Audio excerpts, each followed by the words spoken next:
Everybody. Okay. And I like the term think tank. I like the term front porch. I define them both as the same. I grew up in the Mississippi Delta, and we had a front porch. It could only hold 10 people. My great-grandfather was Skip Pettit of the front porch. And if there are more than 10 people in any room that I'm in an overflow crowd. So I'm happy the front porch is full. So I'd like to say thank you. And at the same time, I want to ask you to humor me a bit, because I always ask you to do this. I'm going to count to 3, and I'm going to give you a rousing timeout. And I'll tell you later why I'm asking this. And I know timeout is something that is used most often in athletic events, and I have no athletic abilities at all. I do not bounce the ball, I do not kick the ball, I do not bat the ball, I do not serve the ball. But I do realize that when a coach calls for timeout, everybody gets in the huddle. It is a strategic time. Your time here today is strategic because you'll never have this time again. So personally, I will make sure that I give you the best of what I can so that your time can be utilized wisely and something will happen that will be significant. 1, 2, 3. Ah, 1, 2, 3. Okay, let's do it again. 1, 2, 3. Perfect. We're all in a huddle. So for my time period, you're going to be in a huddle, and I'm going to be your coach, and we're going to have some great strategic conversation. First of all, touching technology. BCI, this is our company, the Building Community Institute. We serve federal markets, corporate clients, nonprofit organizations, K-12 educational markets, community colleges, four-year colleges, and universities. I'm very, very fortunate for the last 15 years to have had the opportunity to travel virtually around the world, talking about the types of things that we do. And not being the youngest person in the room, but I always stretch your imagination, I'm not technology. PDI Ninth House is technology. Mike, can you stand up? Mike is one of my colleagues, and PDI Ninth House has taken our work and taken it abroad, all around the world through online learning. So thanks a lot for doing that. I really appreciate it.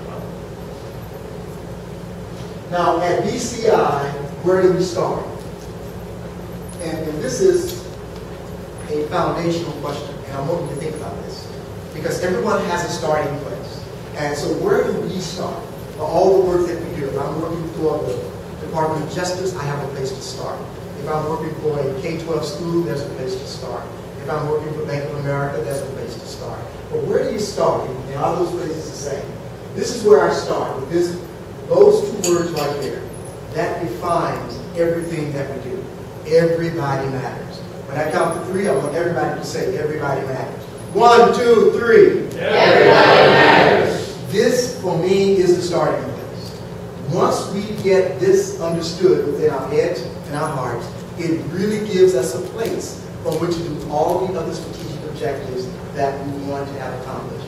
Because if I don't feel that everybody matters, then I have a problem doing anything else from that. Now, here's a good story. It just happened this morning. I could not have asked for a better story.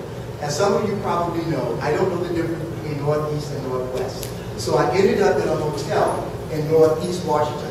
I called my wife and said, Barbara, I'm in a hotel from hell. I said, I am scared to death. That's exactly what I told her. There was a young guy here yesterday, a young doctor of psychologist.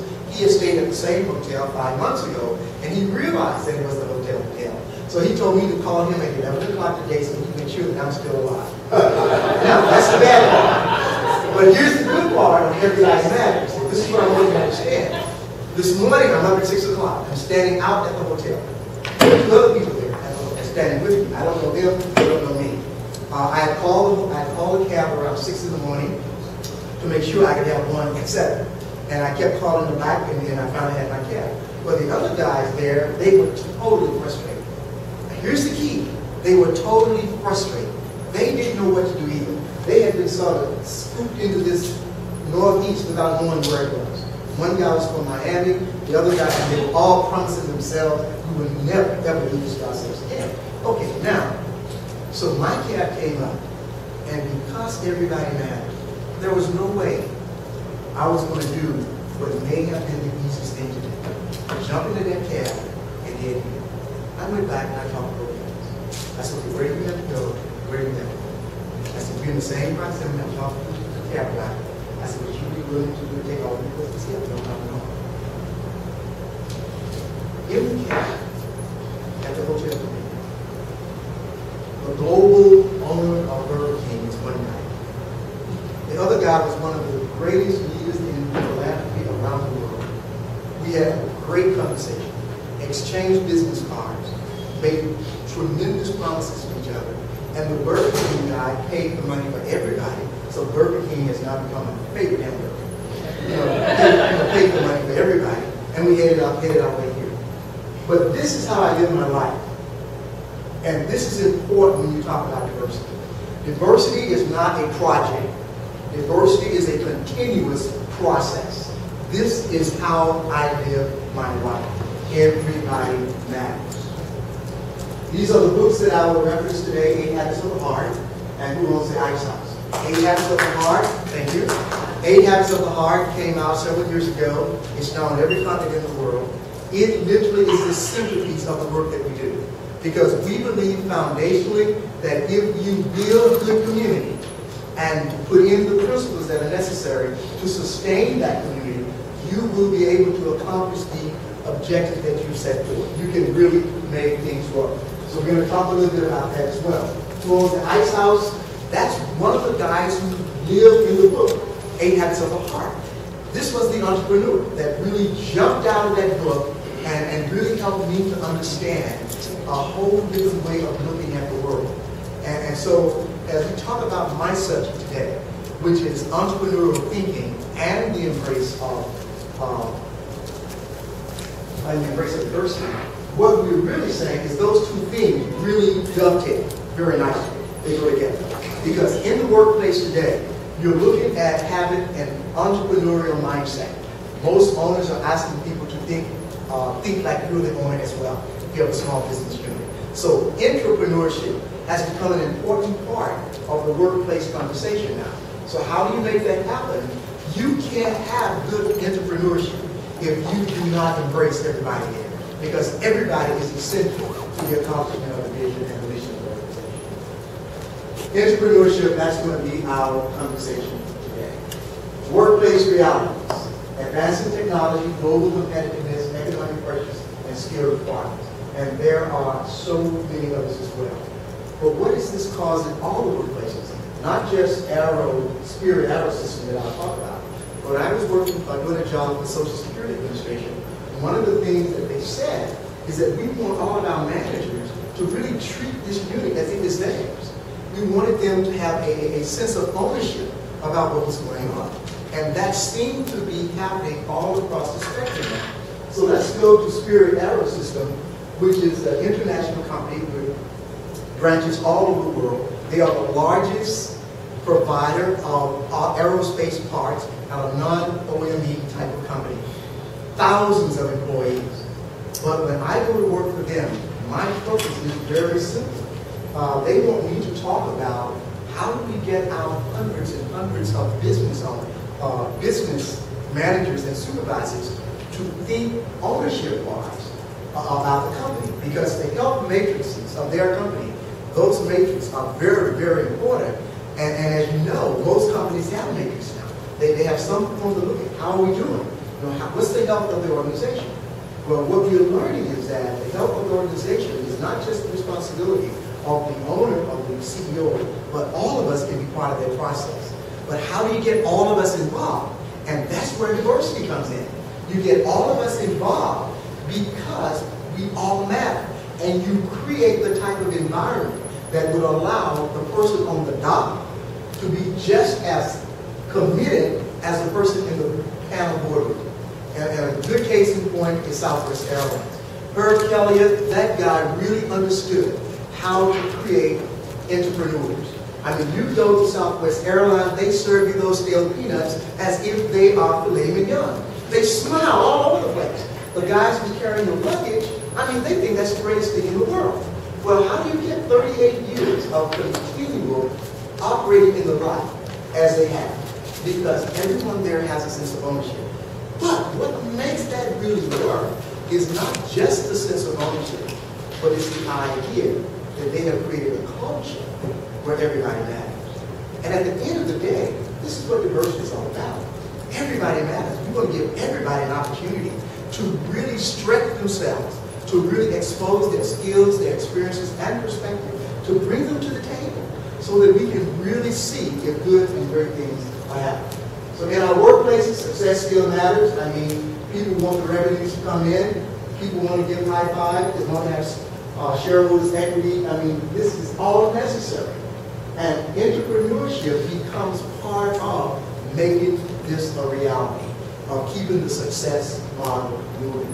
Now, our mindset matters. Let's go back to this. Entrepreneurship, success still matters.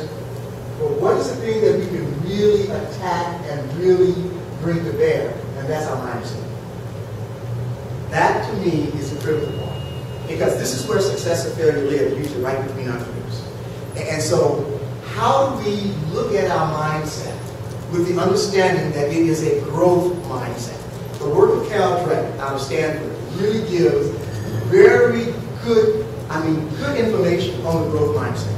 Because if a person feels that he or she cannot move forward, I'm stuck. This is where I am. I can't do anything else. But we can. We can create the environment. We can create the culture whereby people can do more than they think they can do. And that's how I see diversity, as creating an environment that really will allow a person to really tap into their potential for the benefit of the company. Several years ago, Northwestern University did a study. And that study was, how much does the average employee give to his or her company? And it came back, that's good, the average good employee. That's someone like me and you. We are there to work with us. We know we were hired to do that. They said the test showed, and the study came back saying, people only give 65%. So what happened to the 35%? Where is it? Where is that 35%? If Clifton considers himself a good employee, and I do, I was here at 7 this morning before the people opened the door. I knocked on the window. And I showed them the badge at the end. But I'm a good employee. I'm a good business owner. But how do you go beyond that? I'm only giving 65%. What would cause me to give that other 35%? Again, we're talking now about the mindset. And we're also talking about the culture and the environment that surrounds us. And when we build a type of culture where everyone is respected, affirmed, and included, we automatically create an environment where people go into that 35% even without the raise being given. They'll go into that 35% if they feel that I'm at the right place, working with the right people, and I'm delighted to be here, and I'm not working at a place 25 years, looking every day, wishing I was somewhere else. No, I am here. Well, how do we create that environment that says, I am here? At the end of the day, diversity has to have goals and objectives. And you really want those people who are there to really be there. To really be operating on all cylinders, giving their very best. And to that point, diversity becomes something that really leads us into that direction. I see the mindset as an asset. It's an asset that we can leverage, that we can change, that we can cause the perspectives of a person to change. And when perspectives change, actions change. If the perspective does not change, actions tend to remain the same. Peter Singay, who is also part of the 9,000 Content Professor Program, said that we need to challenge our mental model. That is the way we always do the same thing. We need to check that out and see whether or not we need to do some things differently. Now, if we do not have a malleable mindset, then it really wouldn't make sense. It would say, I can only do what I've always done. I can't do anything else. But if we're going to be successful in the world in which we live in today, we have to be flexible. We have to understand change. We have to understand transformation. And we have to understand that we have to be part of the process. That we have to be part of the process. Now here's what the mindset is. The underlying beliefs and assumptions that drive our behavior. That's the definition of mindset. The underlying beliefs and assumptions that drives our behavior. Everybody brings that to the table. Some of those beliefs are absolutely wonderful. Some of them are steeped in total untruths, steeped in myths. The assumptions, some of them have never even been proven. It's just something that we've done forever and ever and ever. But yet they're part of who we are. And if they're part of who we are, that drives us. Let's go back to the Hotel for Hell this morning. Okay? Keep in mind, my age, where I came from, the Mississippi Delta, both guys were white guys. One guy was older than me, and that's getting up there. And the other guy was a young guy. Probably in another world, in another time, I would have just jumped into my cab and moved on. But because my mindset is being shifted, I am changing. I am understanding who I am and what I can bring to the table, rather than acquiescing to a historical pattern that may be in the back of my head. Now, having been born in Glen Allen, Mississippi, all of a sudden I stepped out of that and walked over and held conversation and made incredible discoveries. The mindset is an important thing. So entrepreneur thinking and embracing diversity, looking at these two together. Entrepreneur thinking is essential to creating within the workplace those employees that really understand that the vision comes alive by their efforts. They are the ones who actually bring the vision and the mission of the organization alive. They do that. Okay. Diversity embrace creates the environment, if you will, so that people would not be saying, this is not my company. Why should I do this? This is not my company. So that personal pride that comes in from actually doing something really, really good. Another story. It was hot this summer all over our country, and it was really hot in Tulsa, 115, 116 degrees.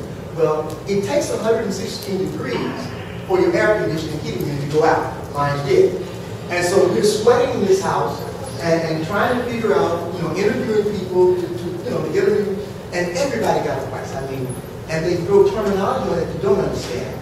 And there's certain things that you get. This is 8,000, but gee, Mr. Taulbert, if you go here, you can get for 12,000. You can just get the other room food. And someone said 15,000, and finally we settled this. And this was just an incredible lesson in entrepreneurship. It was an incredible lesson in the diversity of a company that allows an individual to be his or her best when no one is looking. A guy came to my house around 5:30, okay? And he's taking out the old unit. And in taking out the old unit, there's a lot of wire that's there. From my perspective, that wire can be tossed. But from his perspective, this guy is taking every small piece of wire. And he doesn't own the company. He's an employee. He was taking every piece of the wire that I thought should have been thrown away because it wasn't good. But he saw the value in that for the company, that it could be used somewhere else.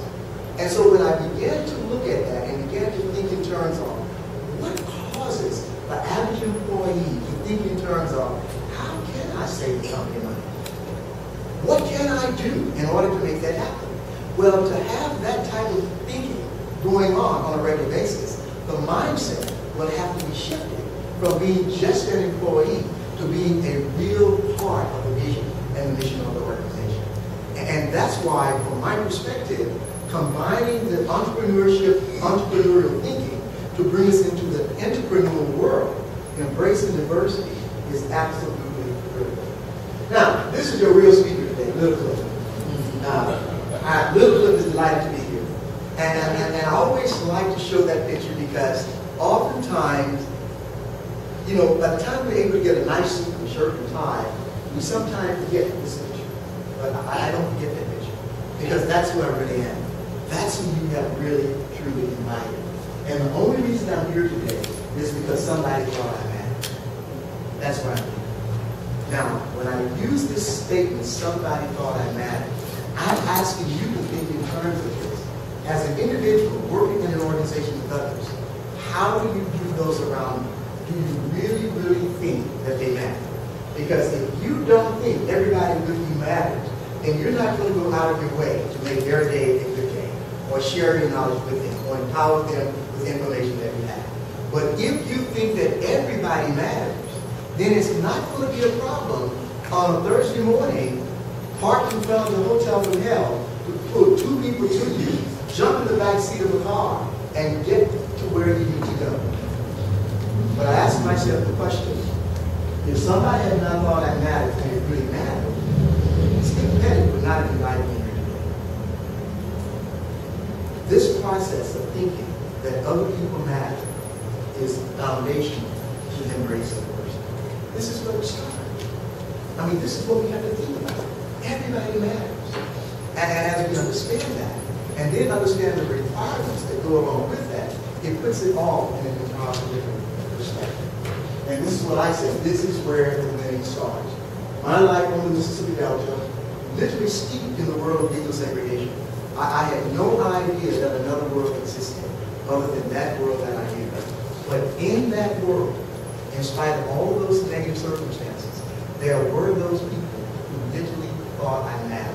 And because of that, it literally changed my life. Now, you can say, Clifton, that was several decades ago, and you're absolutely right. But thinking other people matter is timeless and universal. It's not no category by race, gender, geography, certainly not common. Thinking that the person next to you matters, that is an opportunity that we have. That is something within our own mindset. We can bring that to the table and we can make it come alive. We can make that come alive. Now, Uncle Cleve at the Ice House. I want to talk to you about that because he's one of the people who thought I mattered. And what happened, as you would probably tell, I'm a storyteller. And I hated that time. I was in Japan doing 27 lectures, and they always introduced me as a storyteller. And I said, gosh, I'm delighted. I'm nominated for the Pulitzer Surprise and an ISBN number. I know where the library comes and you call me a storyteller. But I realize now that we're hardwired stories. We can get all the data, all the graphs, and all the charts we need. But what will we remember at the end of the day? What will really cause us to think about our place and the role we play? So this is a story about the Ice House. Uncle Cleve demanded on the Ice House. He thought I mattered. And because he thought I mattered, it provided me a platform to accomplish things that I could not have accomplished otherwise. The circumstances were not good. But because his mindset, as he himself was the entrepreneur, he owned the Ice House. I was an integrator, which meant I worked with him. Now, two things could have happened there. One is I'm hired to $50 million ice. That's my job. I don't own the Ice House. I get paid money that I bring to him. So I could be looking at this, okay, at the end of the day, I can't wait to get home. You know, even if I'm 5 minutes late, maybe that's no problem. Because I am just an employee. But in this environment where the leader is entrepreneurial, not only entrepreneurial, but the leader creates an environment that allows me to feel as if I am part of the Ice House. Over time, it really changes the little boy's attitude. Because I'm not just there now, cutting a 300-pound block of ice. He's helping me to understand I'm delivering service to customers. You know, and the years that I worked with him, I was never late. I was never, ever late. And when he would go and leave, if I'd see little papers on the ground or anything like that, I'm cleaning it up, making sure everything, not my business. But something has happened inside of me that gives me a different perspective of my role at the Ice House. I am more than just a mere employee. I am part of something bigger than myself. So when I'm there at 5:30 in the morning, and that place is lined up with field trucks, because that was the day when cotton was field. We had 20-30 field trucks lined up, and one guy, I mean, I could cut that ice, and I could sell that ice, and I could count that money. I'm 14 years old, because he didn't get the memo that I was too young to work. That memo came on about 20 years later. You know, and so I'm doing all this and really doing a good job. Well, I look back today and I ask myself, how do I run my business today? How do I handle my clients today? How do am I doing that? I mean, can you really look at me to get the job done? When did it start? Where did it start? And how did I bring it to bear? And I can honestly say that much of it started at the Ice House. Simply because this man not only thought I mattered, but he placed himself in a position to really give me an entirely different perspective of myself. And this is, I see, especially for leaders, when you're working with your team, I think part of that leadership requirement is to literally help those working with us to fully understand how key they are to the vision and mission of the organization. Not just a grunt worker, not just a clerical worker, but if you put all of these things on the table, the question you ask yourself, can I get this job done by myself? And the answer is usually no. We can't. We can't get these jobs done by ourselves. we meet and everybody plays a very critical role. And because of that, we need to understand what is required in order to get these people working as diligently as they can, contributing as much as they can to ensure that the company is successful. I just spent about a week or so at the Pentagon a couple weeks ago working with 101 emerging leaders. And we were talking about getting results through others. These were guys who were in the CPMS, these were all, I think there was one military person there with the Department of Defense people. They were all civilians. And we were talking about how do you create the culture to really get things done through others. You know, what do you have to do? Is it a conversation you hold? Is it an email that you send? Is it a placard that you put on the wall? What do you do as a leader to really help the people working with you to understand that we're a team, we're pulling together, and this is what we're looking to you to do. So I want to get on something initially in a few minutes, but as I look back and think about those guys and I'm pleased, I think about this is a man who got things done through me. I was the others.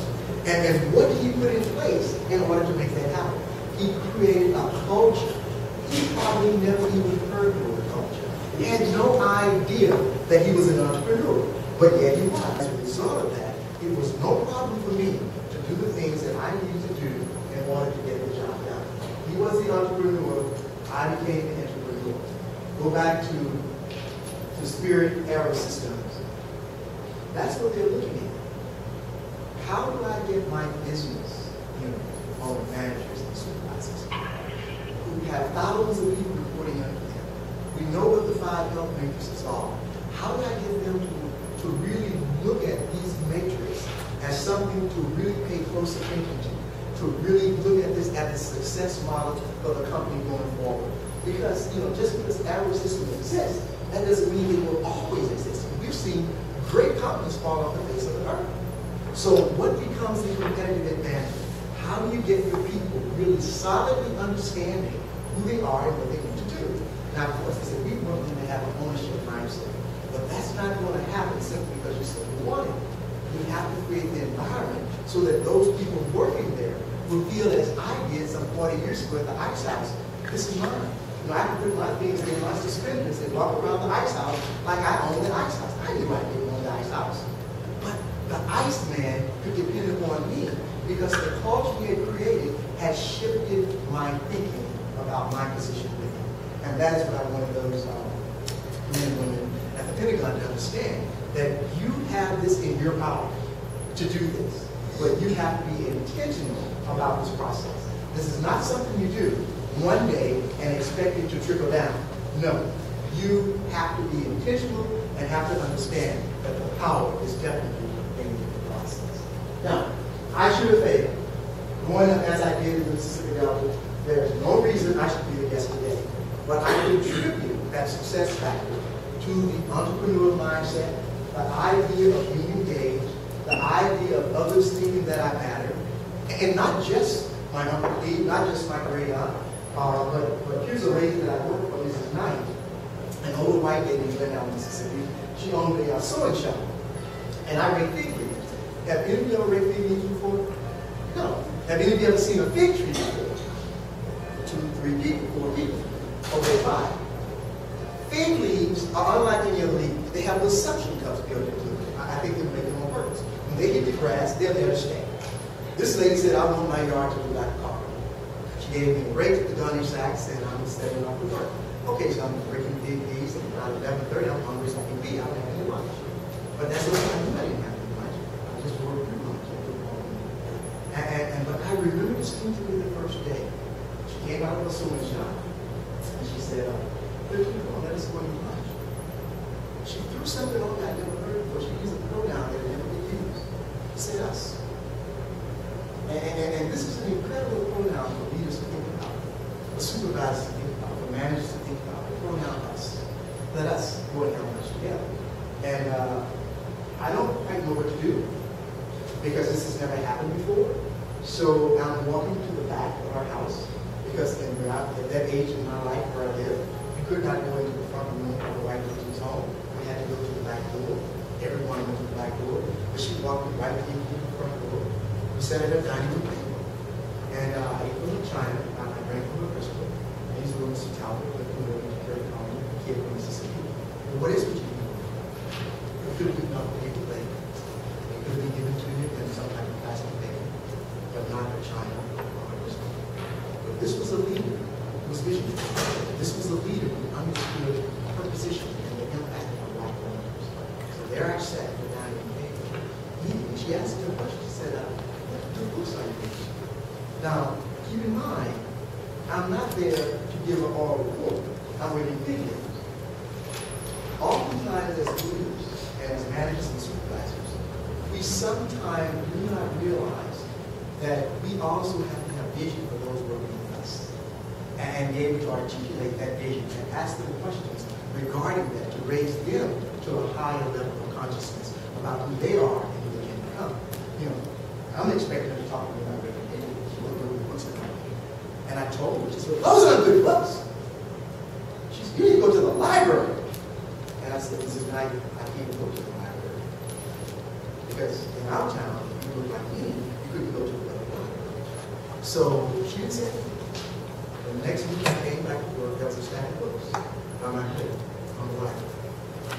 2 weeks later, I brought it back, there's another stack of books. So for the time period that I worked with her, there would be a stack of books. What am I talking about? When you think somebody else matters, you place yourself in a position to do those things that are essential to move them toward their success. And to really let that be part of your rally call. Everybody matters. What can I do in order to move this to the next level? So, but had it not been for people like her, like my great-grandpa, Uncle Pete at the ice house, I really should have been. I mean, I was born to a teenage mom. I lived in numerous homes. I didn't have the pleasure of the picket fence of the law court. But yet, today, I lecture at Harvard University, the Air Force Academy. I have bought and sold banks. I introduced Stairmaster exercise systems to the world. I'm the same kid who could have very easily failed. I didn't fail because I ran into people who understood the power of their presence in my life. And we all have that capacity. And at the end of the day, this is what I'm saying, everybody matters is foundational in the work that we do as an institute. This is where we start. And you go to Pacific Circles, I'll build around that, and we come out with incredible strategies on how to employ these things. But this is where I start. And I want people to know that the only reason I'm here is because somebody else thought I mattered. And as a result of that, it allows me to fully understand the impact of the presence of others in my life. Along the way, people thought I mattered, mindset shifted, and more important, and this is what's really key, I thought I mattered. I mean, that's one of the products of this idea of engagement, of inclusion. When you create an environment where everyone, no matter who they are, as we talked about the Asperger syndrome yesterday, and some of the other issues, be they gender issues, ethnicity issues, height, whatever we want to call it, we all bring one thing to the table that we did not buy at Walmart. And that's our common humanity. That's the gift that we all have. We have that gift. And that is the gift that we can celebrate without question. We can celebrate that gift. And when you can get a person, I think this was this lady who asked the question yesterday, said, you know, sometimes people have bright ideas and they are afraid to tell you that because the circumstances that surround them. And I understand that. But when you get to the point of creating an environment where everybody would think that they matter, then it becomes less of a difficulty to share your ideas. Because all of a sudden, your gradation, what you're looking at from an academic perspective, all of those things that we tend to look at measuring sticks, you know, some people don't want to talk to you unless you have 5 degrees behind your name. People always forget that they weren't born with 5 degrees. And we all had to be potty trained. We forget the real stuff. But when we can really embrace those things that really truly matter, that's what really changes things. And when you get the person thinking that I matter, wow, I thought I mattered at the end of the day. I mean, if I had never thought I had, I guarantee you I would be still alive. I would probably be in that small town in Glen Mississippi. But how did that get me thinking? Because other people came along the way, and the presence, their presence in my life made a tremendous difference. And that to me is what working together 24/7 all the time for their presence is about. I mean, it's about our presence in the lives of other people. How we choose to use that for the benefit of the good, you know? I remember when Sandra Day O'Connor read this book, 8 Habits of Heart, she invited me to the Supreme Court. I mean, think about it, right? I'm not a lawyer, but she invited me to the Supreme Court to talk to the judges and 150 of their guests in a closed session about how do you build these types of things to accomplish the greater good. How do you understand the power of your presence, the weight of your words, all those things that are essential. It was an absolutely incredible thing that I would never forget. But again, as I said, I couldn't take it. To maximize entrepreneurial thinking in the workplace, embracing diversity is critical. Human capital is field to success. I know that advancing technology, I mean, I got phones now that just make things simple. I mean, I'm serious. They can do anything you want to do, except for, you know, and, but in spite of that, if I don't use the phone, I got a problem. You know, they're going to take time from me that they took from me, but I'm going to take the gift they give me for taking my time from me. All people matter. Everyone deserves to experience RAID. RAID is an acronym for respect, affirmation, and inclusion. Absolutely essential. Those are the things that we do not get from the hard assets of the company, but those are the things that we bring to the table ourselves. Respect, affirmation, and inclusion. Those are the 3 things that every human being needs in order to maximize their skills, their experiences, and their perspective. Those are the gifts within that we can bring to the table. RAID affirms us, and then we commit. Embracing the entrepreneurial mindset, embracing diversity, when and where do we start? We start here and now. This is a process, not a project. This is a team. And the team looks like the world. This is a team. But we don't have the ability to know where the gifts are. We're not that smart. We don't know where the gifts are. But we know that gifts are there if we believe that everybody matters. We know that gifts are there. So as I get ready to close, I want to kind of show you what those entrepreneurial gifts are that can create, if you will, an entrepreneurial mindset within the workplace that embraces ability. First, the entrepreneurial profile is choice. Everybody can make a decision. Having the ability to choose. Victor Frankl said that's the one thing he did not lose, was his ability to choose. We have that. And if you create an environment, a culture that welcomes you, you'd be surprised at the better choices that they will make. Opportunity. Opportunity sometimes knocks on our door, not in a top hat, a tuxedo, and a thing of flowers and a glass of wine, but a problem and frustration. That's how opportunity comes sometimes. So we can't just really get totally upset when these things come. When the mindset has been shifted and challenged, we can take these opportunities that look like a challenge and create something significant. Action is the third one. Absolutely essential. Action is essential. Now, remember, most people tend to think that the reason things don't get done, I don't have enough money, I don't have enough time, I don't have enough friends, and I don't have anyone to push me ahead. And as long as we don't have, but what we've forgotten to say, I haven't taken action. That's within our power. We can take action. Knowledge is continuous. You've got to always have a framework of learning. You cannot just assume that I know it all. The world changes while we're sleeping. Peter Sorokin, a Russian sociologist, said the only thing that is absolutely certain in this world is change. So knowledge becomes critical. Wealth. How do you use your money? What do you use it for? Is it to impact people, or is it to get the job done? These are the types of things that the entrepreneur has to think about. And when you bring these into the workplace to entrepreneurship, and they become part of what you see on a daily basis because of the culture of inclusion that you've created, then people begin to think of, do I actually need to buy this? Or can I use this? Or can I go to this place and do this? Because if you're not paying for it, it's easy to say, I'll just order something else. But if all of a sudden you're thinking differently, because you're looking at the health matrices of your company, then you may think a different way. Brand, that's who you are. I mean, that's your reputation. That's giving your word. That's keeping your word. If those things do not happen, we have problems. We have to give our word, and we have to keep our word. Community. And this is where my heart is. This is what I talk about. This is what I celebrate around the world. If one does not build community, don't expect it to show up.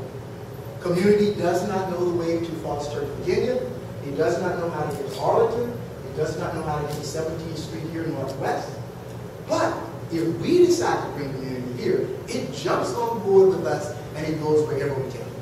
It's a process, not a project. Persistence. Don't ever give up. The easiest thing in the world to do is to give up. I mean, that you don't even have to think to give up. I mean, it is the easiest thing in the world to do is to give up. Persistence is not giving up. And I'm giving each of you something about building community, about what we've had today.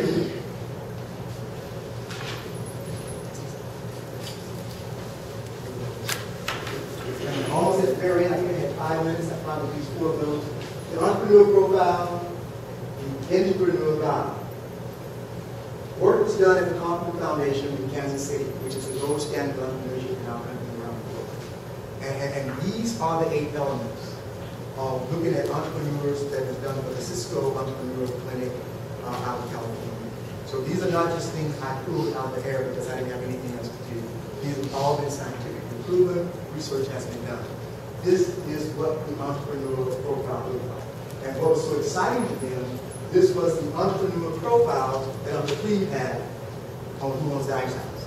He was no different than Steve Jobs. Steve Jobs made more money, but Uncle Cleve was dead satisfied with money. At the end of the day, how do you feel at the end of the day? And lastly, a workplace culture branded by Ray will set the stage for employees to employ these entrepreneurial attributes on a daily basis. But remember, leadership matters.